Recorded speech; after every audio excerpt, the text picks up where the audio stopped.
Fabricio Cassol, bonjour. Le 12 mai prochain, vous allez proposer avec Akamoun Balkalevba. En quelques mots, qu'est-ce que c'est ? C'est en fait non, d'abord, c'est une situation particulière parce qu'il y a un double live qui sort. Donc justement avec deux projets qui au départ peuvent paraître différents, disons. C'est donc un live de Alefba, le groupe avec tous les musiciens des mondes arabes principalement. Et puis un Aka Balkan qui est un autre live avec des musiciens des Balkans et surtout avec un focus sur la Bulgarie. Et donc voilà, ce double live sort. On a développé les deux projets en parallèle et je trouve que c'est une nouvelle opportunité pour croiser des musiciens avec qui on n'avait pas encore créé des croisements. La région des Balkans, évidemment fort proche de tout ce qui est les mondes arabes, le Moyen-Orient, il y a la Turquie et comment dire la Grèce aussi qui crée des points communs. Et c'est une grande région qui est extrêmement riche musicalement. C'est pas la même façon d'aborder la musique, donc c'est une opportunité rare de pouvoir faire ces croisements. Pour parler précisément de croisement, il est bien question ici de musique des Balkans, des pays arabes et de la tradition européenne. Comment harmoniser tout cela à la fois sur le plan mélodique et rythmique ? Ça, c'est une question qui demande tout le travail de préparation et puis les concerts. c'est les concerts qui donnent la réponse en fait à ça. Mais comment expliquer je veux dire tout ce qui est les mondes arabes, etc. On a une grande familiarité avec Akamoun depuis bien longtemps, depuis plus de 15 ans.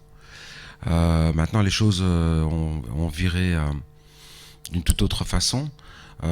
Socialement, politiquement, humainement et forcément artistiquement. Donc pour nous, il était temps aussi de refaire un projet où les choses étaient reconsidérées selon aujourd'hui. Alefba, c'est AB. Il y a le A, c'est l'espace de parole que la majorité de ces artistes peuvent avoir. Donc il y a des gens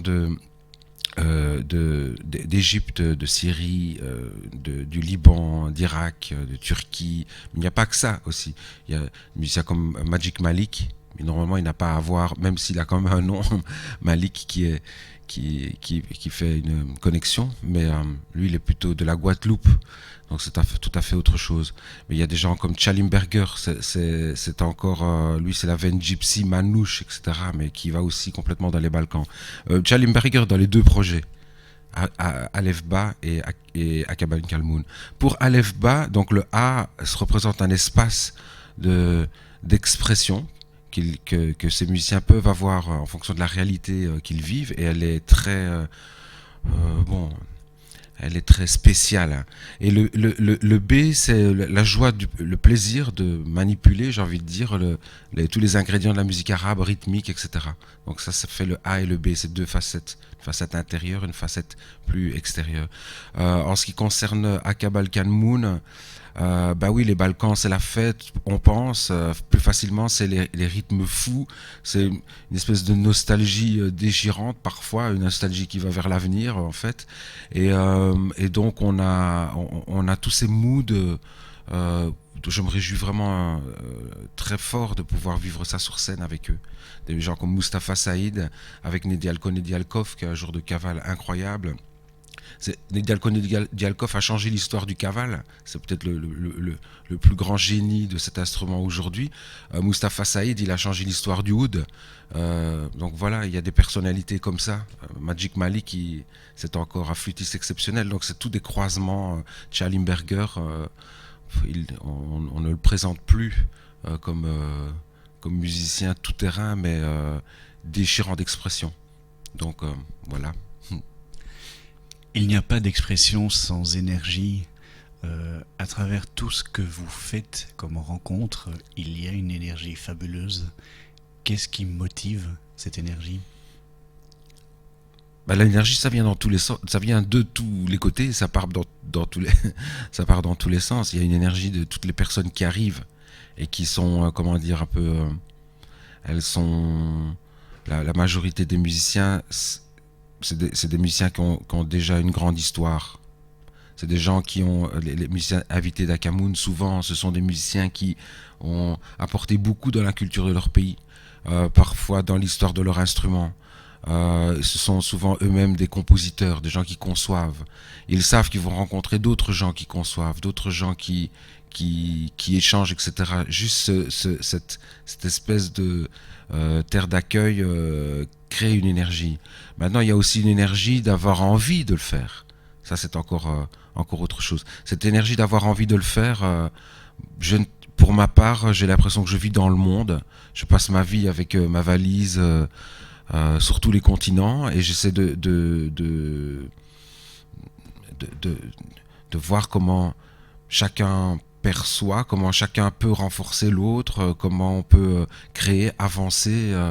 Voilà, je crois que le monde, l'humanité n'est pas arrivée à son apothéose, hein, loin de là. Je veux dire, on est une ère qui est comme relativement primitive par rapport à ce que ce sera bien plus tard. Donc, la musique, les sons, c'est une mémoire, il y a beaucoup dans un son, hein. On ne se rend pas compte, on entend une note comme ça, on se dit tiens, c'est une note, une mélodie, c'est une mélodie. Mais c'est fou ce qu'il y a dedans, c'est comme des cellules d'ADN. Il y a l'histoire et la structure des individus, des peuples et des âmes. Leur histoire, tous leurs voyages sont dans un son. C'est mémorisé. Donc quand on est continuellement dans tous ces croisements, c'est une synchronisation à la fois musicale, artistique et humaine, spirituelle, et ça peut avoir des enjeux politiques, sans faire de la politique, sociale et politique. C'est-à-dire là où beaucoup de gens échouent dans la relation multiculturelle, j'ai envie de dire pour simplifier, la musique, elle, échoue moins, quoi, je veux dire, réussit plus. Donc ça veut dire que c'est pas le propos qui est mené à l'échec ou à la réussite, c'est la façon dont on s'engage dans ce propos. Évidemment, la musique, c'est quelque chose d'idéal. Vous parlez d'histoire au pluriel. Est-ce que on peut parler d'un credo musical qui vous concerne, vous, Fabrizio Cassol? D'abord, moi je ne vois pas les choses avec limite. Donc pour moi tout est ouvert et c'est la rencontre des gens qui fait que on va plus vers ceci ou plus vers cela. Ce qui est moi j'aime le travail, c'est-à-dire les choses. J'aime comment dire. Il y a une grande partie de la musique sur cette planète. La plus grande partie de la musique passe par l'oralité. L'expression orale. Oralité, c'est un mot, je pense, qui n'existe pas, mais qui peut-être convient mieux que tradition orale. Et une petite partie passe par l'écriture. Mais la petite partie qui passe par l'écriture, c'est celle où nous vivons, nous, justement. C'est tout ce qui concerne le monde occidental, etc. J'adore synchroniser ces deux-là, essayer de mieux comprendre ce que c'est cette oralité. L'oralité, c'est pas juste on dit ce qu'on a envie. Il y a une autre forme d'écriture, mais elle ne passe pas par le papier, je veux dire, ou bien par l'ordinateur. C'est une écriture de mémoire, une forme c'est une mémoire qui est consultée en permanence. D'une part, j'aime ça, la confrontation entre l'oralité et l'écriture.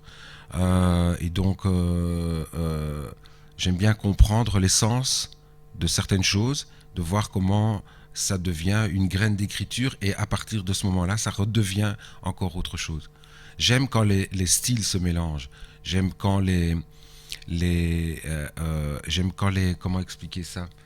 Quand les époques se mélangent. J'aime bien utiliser la musique baroque et la musique ancienne comme au fil conducteur. Ça, par exemple, avec les mondes africains, c'est quelque chose qui fonctionne très très bien. Une mélodie baroque, un extrait d'opéra de Monteverdi ou de Handel ou des choses comme ça parle aux Africains. Même ça parle aux gens d'ici. Donc on a encore donc j'aime bien utiliser tout ça, mais en fonction de la nécessité. C'est pas juste un jeu, te dire tiens aujourd'hui je vais plutôt commencer à faire ceci ou manipuler cela. J'aime bien comprendre comment en fait on est tous différents et un.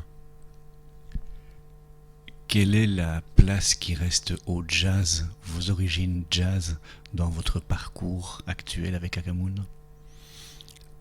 Euh, le jazz, pour moi à peu près tout, puisque le jazz est une musique qui est exactement basée sur l'oralité et aussi une forme d'écriture qui au départ était extrêmement simple et puis qui s'est sophistiquée. Le jazz est toute une histoire, il y a beaucoup de clés dans le jazz. Il y a des clés de certains types d'improvisation, une certaine une capacité pour l'esprit et les émotions de fonctionner en temps réel. Une habilité à ralentir le temps même lorsqu'on joue pour pouvoir placer toutes les idées. Ça, c'est le jazz permet tout ça. Maintenant, le jazz, ça veut dire, moi, j'en sais plus trop rien. Miles Davis déjà il y a longtemps, il disait que le jazz était mort. Je n'en sais rien, mais il y a une confusion en tout cas avec tout ça. En plus, il y a un grand mouvement mainstream, revival, les écoles. Bon, c'est incroyable et c'est fantastique parce que ça fait monter le niveau des musiciens et je pense même le niveau artistique. J'en suis moins sûr, mais quand même, je crois que ça crée quand même beaucoup d'artistes euh, qui ont, qui sont un peu visionnaires. Même si c'est des cours qui sont beaucoup basés sur le passé. Mais donc on a un grand truc par rapport au style, et puis on a un grand truc sur le jazz par rapport à une façon de vivre. Voilà, moi je pense que c'est plus de ce côté-là. Il y a des choses qui sont étranges avec les années qui passent. Quand j'étais adolescent, que j'étais complètement fasciné par le jazz, et que j'en écoutais beaucoup. Bon, pour moi, le jazz était un grand tout. Et puis, comme je vais souvent en Afrique depuis 25 ans, donc ça va, l'Afrique est vraiment une partie de ma vie, je me suis rendu compte qu'en fait, le jazz d'une époque, ce que j'aimais beaucoup, c'était l'Afrique dans cette musique. Et maintenant, j'entends beaucoup de jazz qui n'a plus d'Afrique. Le jazz des années 50, 60, 70 avait encore beaucoup plus d'Afrique qu'aujourd'hui. Aujourd'hui, il y a des musiciens occidentaux qui font du jazz et il n'y a plus rien d'Afrique. Rien. Il n'y a plus rien même de quelque chose qui pourrait sonner comme un monde qui n'est pas occidental. Et ça me pose question. Je me dis ça c'est incroyable, quelque chose s'est développé, mais il y a une essence qui, elle, s'est détachée. Maintenant, c'est pas pour tous les jazz comme ça. Il y a vraiment de tout. Donc, mais c'est les mêmes choses pour pour la musique classique, la musique baroque, la pop musique, la world, toute la musique électro, etc. Tout ça, c'est que du bon. Donc, c'est bien de, de, de, de nager là-dedans, quoi, de surfer là-dessus. Pour ce qui concerne Balkalefba le 12 mai prochain, est-ce que on peut parler de voyage initiatique que vous proposez? Bah, ça, c'est sûrement pas moi à le dire. Maintenant, quand on fait un concert, il y a toujours, je pense que quand une musique est chargée, quand elle propose, quand elle propose un voyage intense, j'ai envie de dire, ça peut être quelque chose d'initiatique. On ne peut jamais savoir. Il y a à Cameroun, c'est étrange le nombre de personnes que je peux rencontrer dans toutes sortes de pays qui me disent que la première fois qu'ils ont vu Akamoun, ça a changé leur vie. Donc là, pour eux, certainement, il y a quelque chose d'initiatique. Pour ma part, sûrement aussi. C'est une initiation permanente. Euh, Maintenant, on peut pas en faire on peut pas vendre un spectacle en disant que ça va être initiatique. Ce serait raté d'avance, je pense. Est-ce qu'il y a une rencontre que vous n'avez pas encore faite et qui vous manque sur le plan musical?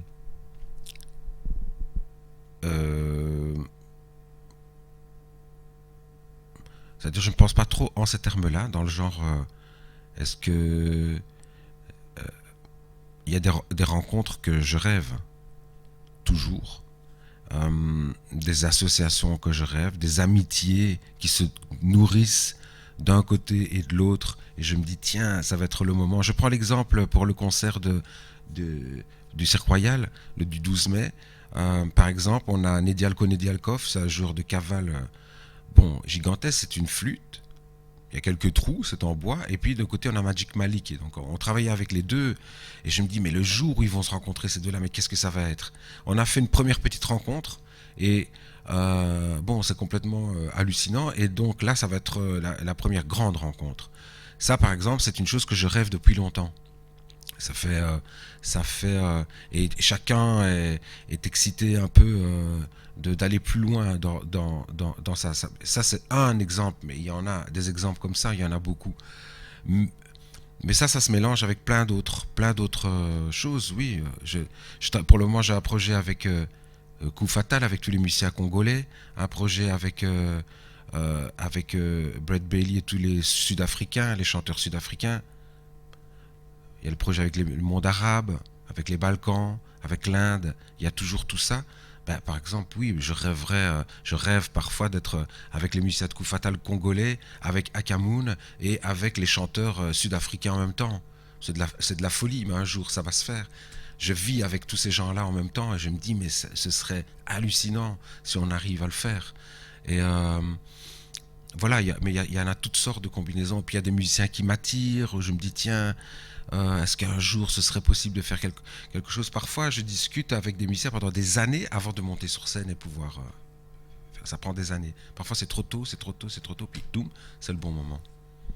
Fabrice Cassol, merci. Merci beaucoup.